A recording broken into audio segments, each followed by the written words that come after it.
મીડિયામાં રાતોરાત ફેમસ થવાના ચક્કરમાં કેટલાક યુવક યુવતીઓ કાયદાનું ભાન ભૂલીને જોખમી સ્ટન્ટ કરતા હોય છે। સુરતમાંથી આવો જ એક કિસ્સો સામે આવ્યો છે, જ્યાં કપડાની દુકાનના પ્રમોશન માટે કાપોદ્રા ઓવરબ્રિજ પર જાહેરમાં રોડ રોકીને જીન્સ વેચવાની રીલ બનાવીને એક યુવકને ખૂબ જ ભારે પડી છે। રીલમાં યુવક અને યુવતીએ પોલીસને ખુલ્લો પડકાર ફેંક્યો હતો, જે બાદ કાપોદ્રા પોલીસે યુવકની અટકાયત કરીને કાયદાનો પાઠ ભણાવતા યુવક તાત્કાલિક ઢીલો પડ્યો અને માફી મંગાવી પડી હતી। સમગ્ર ઘટના સુરતના કાપોદ્રા વિસ્તારના ઓવરબ્રિજ પર બની હતી। એક યુવક અને યુવતીએ જાહેર માર્ગ પર વાહન વ્યવહારને અટકાવીને આ વિડીયો બનાવ્યો હતો। મળતી માહિતી મુજબ આ રીલ યોગી ચોક પર આવેલી કલેજા ફેશન નામની કપડાની દુકાનના પ્રમોશન માટે બનાવવામાં આવી હતી।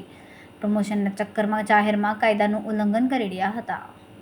આ વિડીયોને કારણે માત્ર ટ્રાફિકને અડચણ જ નહોતી, પરંતુ ઓવરબ્રિજ જેવા સંવેદનશીલ સ્થળ પર આ રીતે સ્ટન્ટ કરવાથી ગંભીર અકસ્માત થવાનો પણ ખતરો હતો। સૌથી વિવાદાસ્પદ બાબત એ હતી કે વાયરલ થયેલા વિડીયોમાં યુવક સ્પષ્ટપણે પોલીસને પડકાર ફેંકતા સંભળાય છે। માફી તો નહીં માંગવું, આવી જાઓ મોરે મોરો, પોલીસને પડકાર ફેંકતો હોવાનો બીજો વિડીયો સોશિયલ મીડિયામાં વાયરલ થયો। જાહેરમાં પોલીસને પડકાર ફેંકતી આ ભાષાના કારણે આ વિડીયો ઝડપથી વાયરલ થયો અને પોલીસ વિભાગ સુધી પહોંચ્યો હતો। પોલીસે 22 વર્ષીય દર્શન સાબલપુરાની અટકાયત કરીને તેની સામે કાયદેસરની કાર્યવાહી હાથ ધરી।